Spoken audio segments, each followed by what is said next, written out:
बंदन पंकज बंदन सिमरो अंगद दुख निकंदन गुरु अमर दास हृदय नित त्याऊं हृदय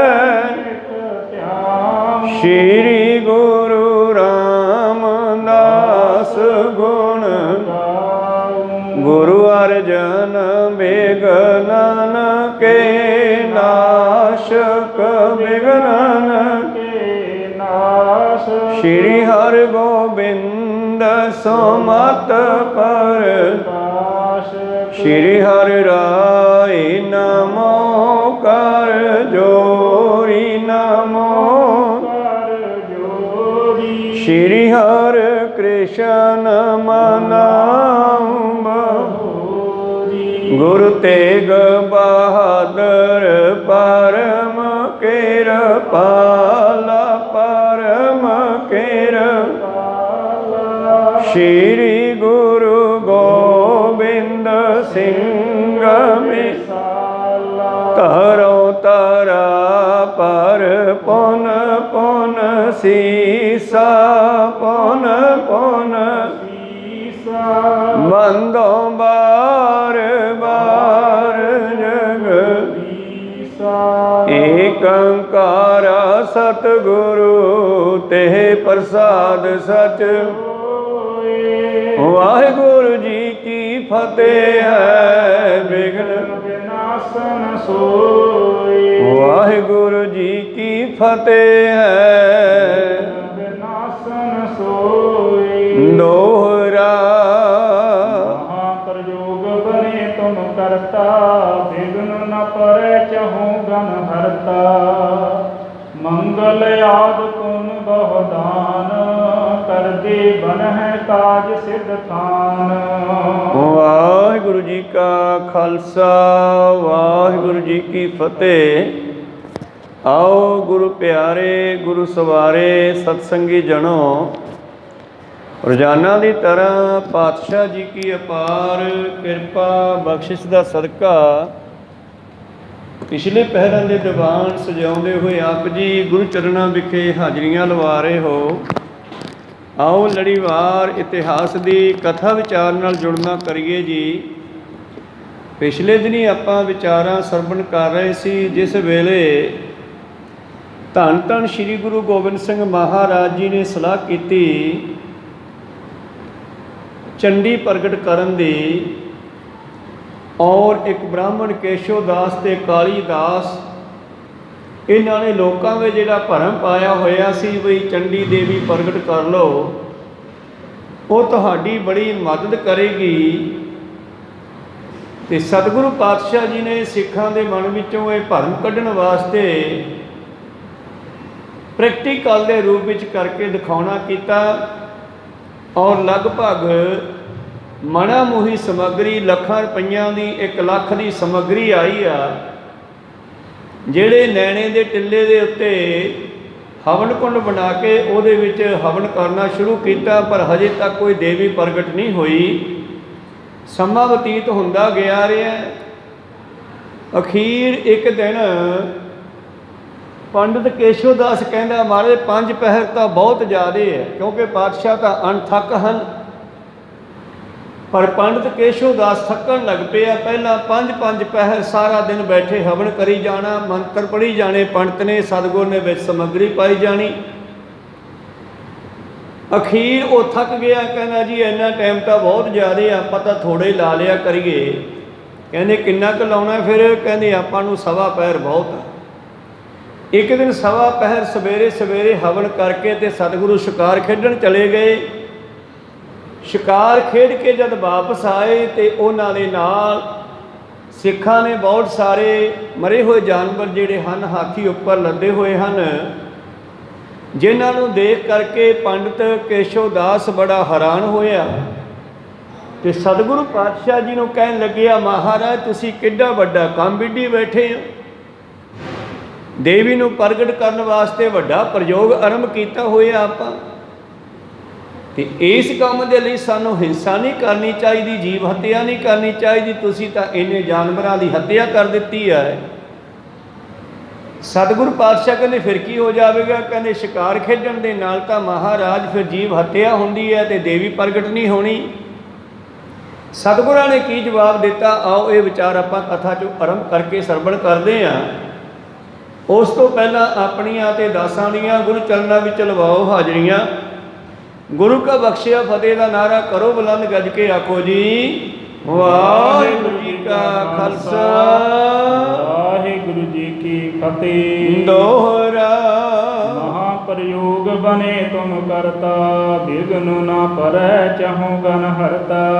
ਪੰਡਤ ਕੇਸ਼ਵ ਦਾਸ ਕਹਿਣ ਲੱਗਿਆ, ਦੇਖ ਕਰਕੇ ਮਹਾਰਾਜ ਤੁਸੀਂ ਐਡਾ ਵੱਡਾ ਪ੍ਰਯੋਗ ਆਰੰਭ ਕੀਤਾ ਹੋਇਆ ਚੰਡੀ ਦੇਵੀ ਨੂੰ ਪ੍ਰਗਟ ਕਰਨ ਵਾਸਤੇ।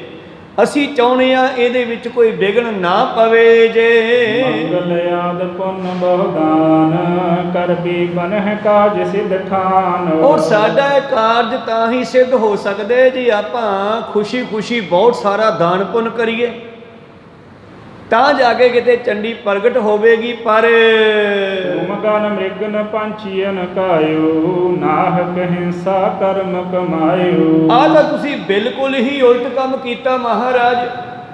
ਨਾ ਹੱਕ, ਬਿਨਾਂ ਕਾਰਨ, ਬਿਨਾਂ ਹੱਕ ਦੇ ਕਿਤਨੇ ਮਿਰਗਾਂ ਨੂੰ ਅਤੇ ਪੰਛੀਆਂ ਨੂੰ ਮਾਰ ਦਿੱਤਾ ਹੈ। ਵੱਡ ਬੁੱਧੀਵੰਤਨ ਕੇ ਸਿਰ ਮੌਰ, ਹਿਰਦੈ ਵਿਚਾਰਹੁ ਹਰ ਸਿਰ ਮੌਰ। ਮਹਾਰਾਜ ਤੁਸੀਂ ਤਾਂ ਸਰਬ ਕਲਾ ਸਮਰੱਥ ਹੋ, ਵੱਡੀ ਬੁੱਧੀ ਰੱਖਣ ਵਾਲੇ ਹੋ, ਸਾਡੇ ਸਭ ਦੇ ਸਰਤਾਜ ਸ਼੍ਰੋਮਣੀ ਹੋ। ਸੋਚੋ ਮਾੜਾ ਜਾ।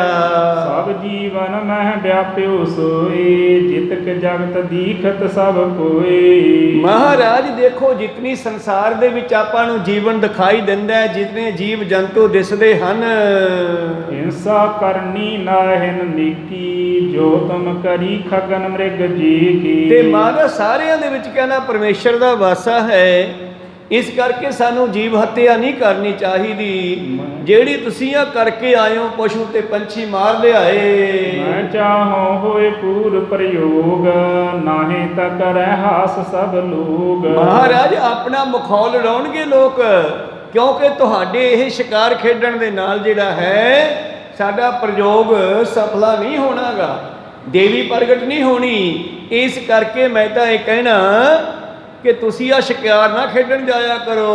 ਦੇਵ ਅਰਾਧਨ ਤਤ ਪਰ ਰਹੀਐ, ਜਿਸ ਤੇ ਵਿਦਤੈ ਤੇ ਤਮੋ ਚਹੀਐ। ਜੇ ਤੁਸੀਂ ਚਾਹੁੰਦੇ ਹੋ ਕਿ ਅਸੀਂ ਦੇਵੀ ਦੀ ਆਰਾਧਨਾ ਕਰਕੇ ਉਸ ਨੂੰ ਪ੍ਰਗਟ ਕਰ ਲਈਏ ਤੇ ਉਸ ਤੋਂ ਕੰਮ ਲੈ ਲਈਏ, ਤਾਂ ਤੁਸੀਂ ਇਸ ਪਾਸੇ ਪੂਰਾ ਧਿਆਨ ਦਿਓ ਔਰ ਉਸ ਨੂੰ ਪ੍ਰਗਟ ਕਰੋ। ਹਿੰਸਾ ਕੇ ਸਮ ਦੋਸ਼ ਨਾ ਕੋਈ, ਆਗੇ ਜਿਉ ਰਾਵਰ ਇਛ ਹੋਈ। ਆ ਜੀਵ ਹੱਤਿਆ ਕਰਨੀ ਤਾਂ ਬਹੁਤ ਵੱਡਾ ਪਾਪ ਹੈ ਮਹਾਰਾਜ, ਸਾਨੂੰ ਇਹ ਪਾਪ ਨਹੀਂ ਕਰਨਾ ਚਾਹੀਦਾ।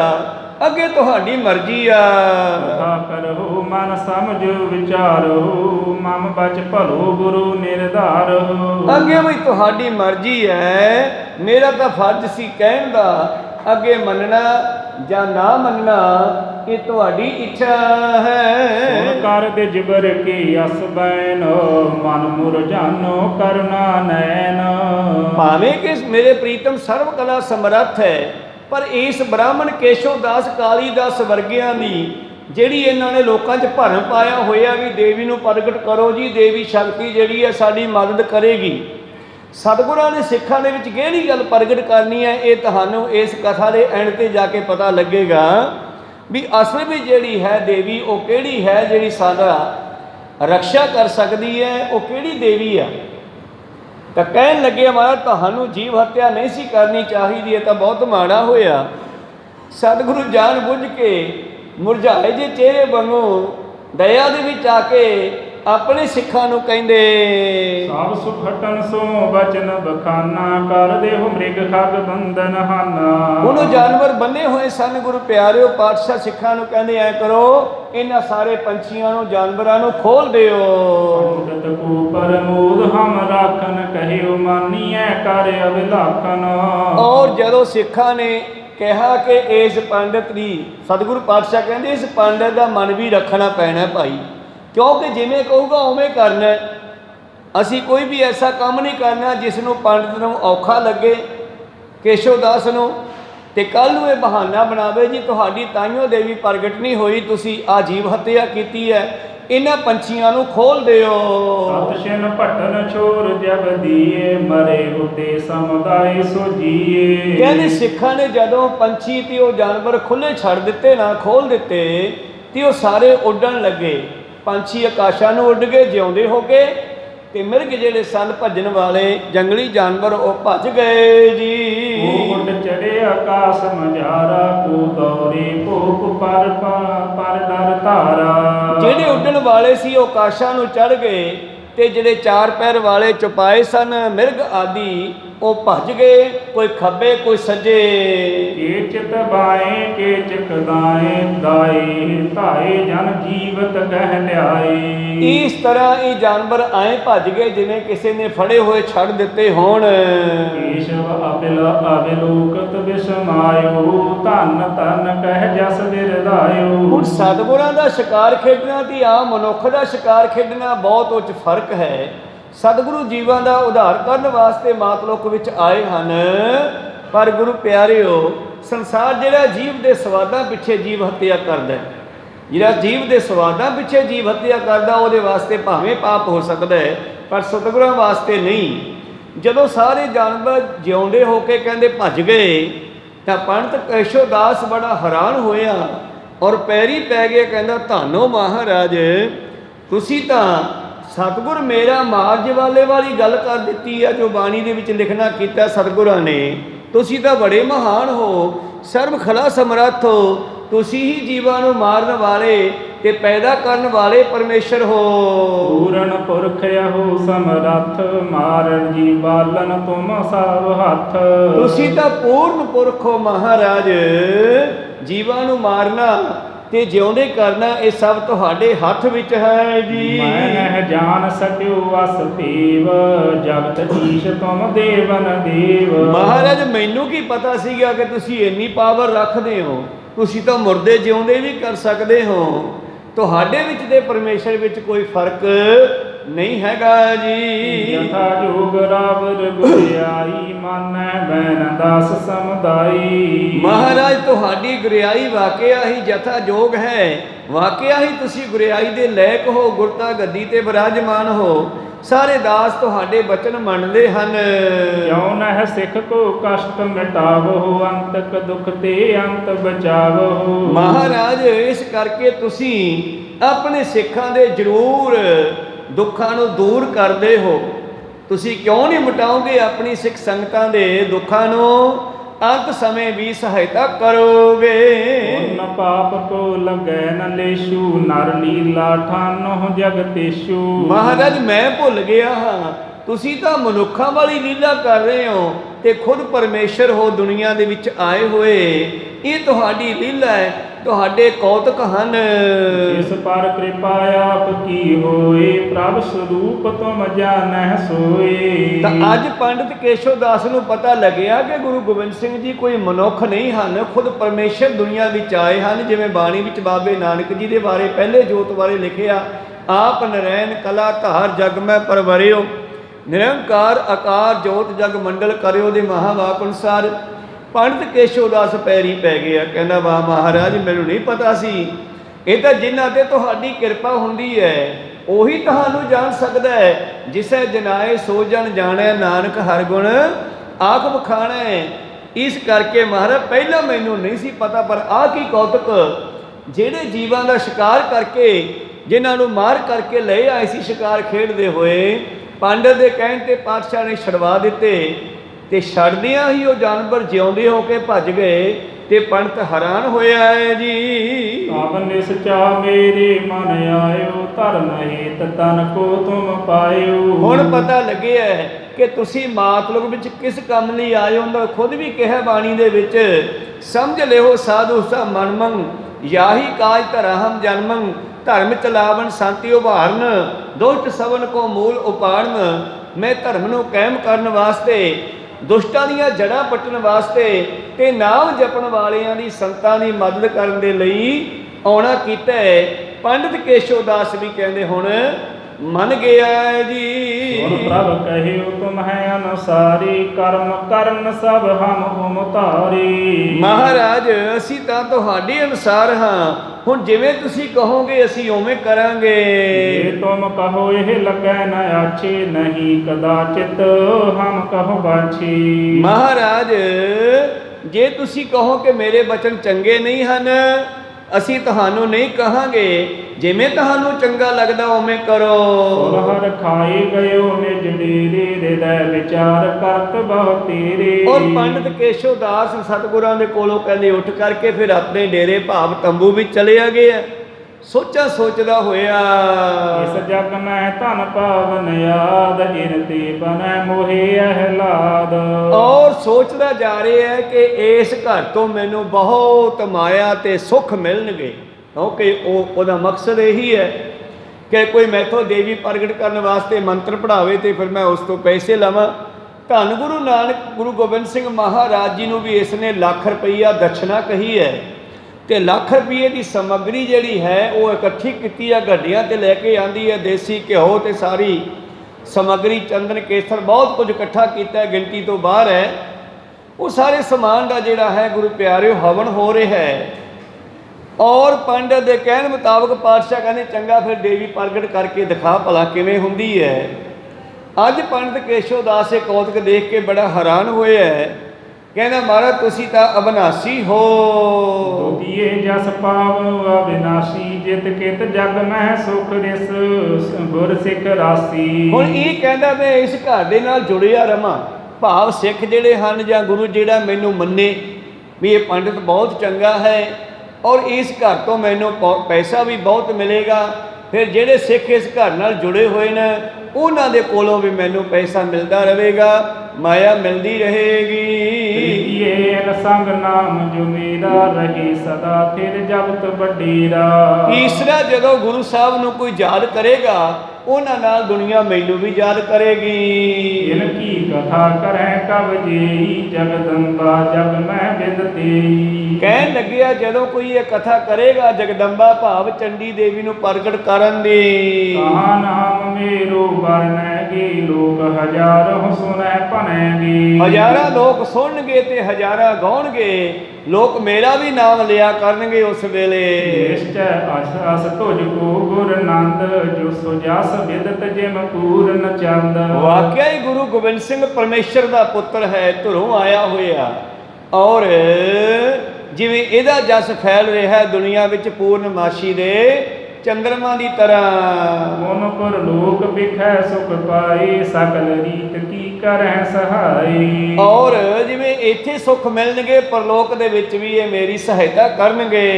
ਦੀਰਘ ਹੁਤੇ ਭਾਗ ਮਮ ਪੂਰਬ ਮਿਲਿਓ ਅਚਾਨਕ ਪ੍ਰਭੂ ਅਪੂਰਬ। ਕਹਿੰਦਾ ਮੇਰੇ ਵੱਡੇ ਭਾਗ ਹਨ ਜੋ ਕੋ ਮੈਨੂੰ ਚਾਣ ਚੱਕ ਹੀ ਗੁਰੂ ਗੋਬਿੰਦ ਸਿੰਘ ਜੀ ਦੀ ਸੰਗਤ ਹੋ ਗਈ। ਜਗਦੰਬਾ ਕੇ ਬਿਦ ਤਨ ਮਾਹੀ ਅਬ ਸੰਦੇਹ ਬਨੈ ਕਿਮ ਨਾਹੀ। ਕਹਿਣ ਲੱਗਿਆ ਜਗਦੰਬਾ ਭਾਵ ਦੇਵੀ ਸ਼ਕਤੀ ਦੇਵੀ ਚੰਡੀ ਦੇਵੀ ਕੋਈ ਇਸਤਰੀ ਦੀ ਨਹੀਂ ਹੈ, ਅਸਲ ਵਿੱਚ ਉਹ ਪਰਮੇਸ਼ਰ ਦੀ ਇੱਕ ਪਾਵਰ ਹੈ ਜਿਹੜੀ ਕਿਤੇ ਵੀ ਵਰਤ ਸਕਦੀ ਹੈ। ਪਰ ਇੱਥੇ ਸੰਸਾਰ ਦੇ ਲੋਕਾਂ ਦਾ ਖਿਆਲ ਹੈ ਕਿ ਕੋਈ ਸ਼ੇਰ ਤੇ ਚੜੀ ਹੋਈ ਇਸਤਰੀ ਦਾ ਰੂਪ ਧਾਰ ਕੇ ਆਵੇਗੀ। ਸਤਿਗੁਰ ਦੱਸਣਗੇ ਅਸਲ ਵਿੱਚ ਉਹ ਦੇਵੀ ਸ਼ਕਤੀ ਹੈ ਕੀ ਚੀਜ਼। ਸਤਿਗੁਰਾਂ ਨੇ ਕੇਵਲ ਤੇ ਕੇਵਲ ਸੰਸਾਰ ਦੇ ਲੋਕਾਂ ਦਾ ਇਹ ਭਰਮ ਕੱਢਣ ਵਾਸਤੇ ਗੁਰੂ ਪਿਆਰੋ ਐਡੀ ਵੱਡੀ ਰਚਨਾ ਕੀਤੀ ਹੈ। ਸਾਰੇ ਪੰਡਤਾਂ ਦਾ ਸ਼੍ਰੋਮਣੀ ਪੰਡਿਤ ਕੇਸ਼ਵ ਦਾਸ ਲੱਭਿਆ ਹੈ, ਉਹਦੀ ਡਿਊਟੀ ਲਾਈ ਹੈ ਮੰਤਰ ਪੜ੍ਹਨ ਤੇ, ਕਿਉਂਕਿ ਦੁਨੀਆ ਕਹਿੰਦੀ ਸੀ ਕੇਸ਼ਵ ਦਾਸ ਸਭ ਤੋਂ ਵੱਡਾ ਜਿਹੜਾ ਵਿਦੰਤੀ ਹੈ, ਵੇਦਾਂ ਦਾ ਜਾਣਕਾਰ ਹੈ। ਔਰ ਦੂਜੇ ਪਾਸੇ ਸਤਿਗੁਰਾਂ ਨੇ ਉਹਦੇ ਕਹੇ ਮੁਤਾਬਕ ਲੱਖ ਸਵਾ ਲੱਖ ਦੀ ਸਮੱਗਰੀ ਵੀ ਲਿਆ ਕੇ ਦੇ ਦਿੱਤੀ ਹੈ ਤੇ ਲੱਖ ਰੁਪਈਆ ਨੂੰ ਦਕਸ਼ਨਾ ਦੇਣੀ ਵੀ ਮੰਨ ਲਈ ਹੈ। ਮਕਸਦ ਸੰਸਾਰ ਦੇ ਭਰਮਾਂ ਨੂੰ ਖਤਮ ਕਰਨ ਲਈ, ਜਿਵੇਂ ਕਬੀਰ ਸਾਹਿਬ ਜੀ ਨੇ ਜਾਣ ਬੁੱਝ ਕੇ ਸਗਲ ਜਨਮਸ਼ੇ ਪੁਰੀ ਗਵਾਇਆ ਮਰਤੀ ਵਾਰ ਮਗਹਰ ਉੱਠ ਆਇਆ, ਸਾਰੀ ਉਮਰ ਉਹਨਾਂ ਨੇ ਕਾਸ਼ੀ 'ਚ ਰਹਿਣਾ ਕੀਤਾ। ਆਖਰੀ ਸਮੇਂ ਜਾਣ ਬੁੱਝ ਕੇ ਸੇਵਕਾਂ ਨੂੰ ਕਹਿੰਦੇ ਵੀ ਆਪਾਂ ਮਗਹਰ ਦੀ ਭੂਮੀ ਵੀ ਚੱਲੀਏ, ਹੜੰਬੇ ਦੀ ਧਰਤੀ 'ਤੇ ਚੱਲੀਏ। ਸੇਵਕਾਂ ਨੇ ਕਿਹਾ ਕਿ ਮਹਾਰਾਜ ਆਪਾਂ ਉੱਥੇ ਕੀ ਲੈਣ ਜਾਣਾ। ਕਾਸ਼ੀ ਵਾਲੇ ਬ੍ਰਾਹਮਣ ਤਾਂ ਇਹ ਕਹਿੰਦੇ ਹੈ ਕਿ ਜਿਹੜਾ ਹੜੰਬੇ ਦੀ ਧਰਤੀ 'ਤੇ ਮਰੇਗਾ ਉਹ ਗਧਾ ਬਣੇਗਾ। ਤੇ ਕਬੀਰ ਸਾਹਿਬ ਜੀ ਕਹਿੰਦੇ ਬਸ ਇਹੀ ਤਾਂ ਭਰਮ ਕੱਢਣਾ ਦੁਨੀਆ ਦਾ ਕਿ ਧਰਤੀ ਮਾੜੀ ਨਹੀਂ, ਮਨੁੱਖ ਦੇ ਕਰਮ ਚੰਗੇ ਮਾੜੇ ਹੋ ਸਕਦੇ ਹੈ। ਆਪਣੇ ਮਾੜੇ ਕਰਮਾਂ ਕਰਕੇ ਅਧੋਗਤੀ ਨੂੰ ਜਾਵੇਗਾ, ਚੰਗੇ ਕਰਮਾਂ ਕਰਕੇ ਉਸ ਨੂੰ ਜਿਹੜਾ ਹੈ ਸੁੱਖ ਮਿਲ ਸਕਦਾ ਹੈ। ਇਸ ਕਰਕੇ ਸਤਿਗੁਰੂ ਪਾਤਸ਼ਾਹ ਭਗਤ ਕਬੀਰ ਸਾਹਿਬ ਜੀ ਤਜੀ ਦੇ ਬਨਾਰਸ ਮੱਤ ਮੇਰੀ ਥੋੜੀ, ਦੁਨੀਆ ਤਾਂ ਕਹੇਗੀ ਕਿ ਕਬੀਰ ਨੂੰ ਮੱਤ ਨਹੀਂ ਸੀ, ਉਹ ਕਾਂਸੀ ਛੱਡ ਗਏ ਹੈ। ਸਗਲ ਜਨਮ ਸ਼ਿਵਪੁਰੀ ਗਵਾਇਆ, ਮਰਤੀ ਵਾਰ ਮਗਹੁਰ ਉਠੀ ਆਇਆ। ਕਹਿਣਗੇ ਲੋਕ ਬਹੁਤ ਬਰਸ ਤਪ ਕੀਆ ਕਾਸ਼ੀ, ਮਰਨ ਭਇਆ ਮਗ ਹਰ ਕੀ ਵਾਸੀ। ਇਹ ਦੁਨੀਆ ਮੈਨੂੰ ਕਹੇਗੀ ਕਿ ਕਾਸ਼ੀ 'ਚ ਪੈਦਾ ਹੋਇਆ, ਕਾਸ਼ੀ ਨੂੰ ਛੱਡ ਕੇ ਜਾਣ ਬੁੱਝ ਕੇ ਹੜੰਬੇ ਕੀ ਲੈਣ ਗਿਆ ਉਹ। ਤਾਂ ਪਰ ਮੇਰੇ ਵਾਸਤੇ ਸਿੱਖੋ ਆਪਣੇ ਸੇਵਕਾਂ ਨੂੰ ਕਹਿੰਦੇ ਕਾਸ਼ੀ ਮਗਹਰ ਸਮ ਵਿਚਾਰੀ, ਧਰਤੀ ਕੋਈ ਮਾੜੀ ਨਹੀਂ ਹੈ, ਭੂਮੀ ਸਭ ਚੰਗੀ ਹੈ। ਓਸ਼ੀ ਭਗਤ ਕੈਸੀ ਉਤਰ ਸਪਾਰੀ, ਜਿਹਦੇ ਅੰਦਰ ਭਗਤੀ ਨਹੀਂ ਹੈ, ਪ੍ਰੇਮਾ ਭਗਤੀ ਨਹੀਂ ਹੈ। ਓਸ਼ੀ ਭਾਵ ਓਛਾਪਣ ਹੁੰਦਾ, ਹੰਕਾਰੀਪਣ। ਜਿਹਦੇ ਅੰਦਰ ਹੰਕਾਰ ਹੋ ਗਿਆ ਹੈ, ਓਛਾਪਣ ਆ ਗਿਆ, ਉਹ ਕਿਵੇਂ ਮੁਕਤ ਹੋ ਸਕਦਾ? ਉਹ ਚਾਹੇ ਕਾਸ਼ੀ ਦੇ ਵਿੱਚ ਘਰ ਪਾ ਲਵੇ। ਕਬੀਰ ਗੰਗਾ ਤੀਰ ਜੋ ਘਰ ਕਾ ਹੈ, ਪੀਵੈ ਨਿਰਮਲ ਨੀਰ, ਬਿਨ ਹਰ ਭਗਤ ਨਾ ਮੁਕਤ ਹੋਏ। ਇਉਂ ਕਹਿ ਰਵੇਂ ਕਬੀਰ। ਕਹੋ ਕਬੀਰ ਓਛੀ ਭਗਤ ਕੈਸੀ ਉਤਰ ਸਪਾਰੀ, ਕਹੋ ਗੁਰ ਗਜ ਸ਼ਿਵ ਸਭ ਕੋ ਜਾਣੈ। ਉਹ ਪਰਮੇਸ਼ਰ ਸਭ ਦੇ ਹਿਰਦਿਆਂ ਦੀਆਂ ਜਾਣਦਾ ਹੈ। ਮੋਆ ਕਬੀਰ ਰਮਤ ਸਿਰ ਰਾਮੈ, ਕਿ ਕਬੀਰ ਮਰ ਕੇ ਵੀ ਉਸ ਰਾਮ ਨੂੰ ਪ੍ਰਾਪਤ ਹੋਵੇਗਾ। ਐਸੀ ਗੱਲ ਨਹੀਂ ਹੈ। ਤਾਂ ਇਉਂ ਸਤਿਗੁਰਾਂ ਨੇ ਦਸਾਂ ਜਾਮਿਆਂ ਦੇ ਵਿੱਚ ਭਗਤਾਂ ਨੇ ਜੋ 15 ਭਗਤ ਗੁਰਬਾਣੀ ਦੇ ਵਿੱਚ ਵਿਰਾਜਮਾਨ ਹਨ, ਉਹਨਾਂ ਨੇ ਆਪਣੇ ਜੀਵਨ ਦੌਰਾਨ ਬਹੁਤ ਸਾਰੇ ਪ੍ਰੈਕਟੀਕਲ ਕਰਕੇ ਸੰਸਾਰ ਦੇ ਵਿੱਚ ਪਈਆਂ ਹੋਈਆਂ ਗਲਤ ਪਿਰਤਾਂ, ਕਰਮ ਕਾਂਡਾਂ, ਪਖੰਡਾਂ ਨੂੰ ਪ੍ਰੈਕਟੀਕਲ ਦੇ ਨਾਲ ਸੰਗਤਾਂ ਨੂੰ ਜਿਹੜਾ ਉਸ ਪਿੱਛੋਂ ਕੱਢ ਕੇ ਸੱਚ ਦੇ ਨਾਲ ਜੋੜਨਾ ਕੀਤਾ। ਤਾਂ ਸਤਿਗੁਰਾਂ ਦਾ ਚੰਡੀ ਪ੍ਰਗਟ ਕਰਨ ਦਾ ਜਿਹੜਾ ਕੌਤਕ ਹੈ, ਕਿਸੇ ਚੰਡੀ ਨੂੰ ਪ੍ਰਗਟ ਕਰਨਾ ਨਹੀਂ। ਉਹ ਤਾਂ ਕਹਿੰਦੇ ਕਿਸ਼ਨ ਵਿਸ਼ਨ ਕਬਹੂ ਨ ਧਿਆਉ, ਮੈਂ ਕਿਸੇ ਹੋਰ ਨੂੰ ਨਹੀਂ ਪੂਜਦਾ। ਜੋ ਬਰ ਚਾਹੋ ਸੋ ਤੁਮ ਤੇ ਪਾਉ, ਪੂਜਾ ਅਕਾਲ ਕੀ ਪਰਚਾ ਸ਼ਬਦ ਕਾ ਦੱਸਦੇ ਆ। ਉਹ ਤਾਂ ਫਿਰ ਉਹ ਕਿਵੇਂ ਇਸ ਚੱਕਰ ਵਿੱਚ ਪੈ ਸਕਦੇ ਆ?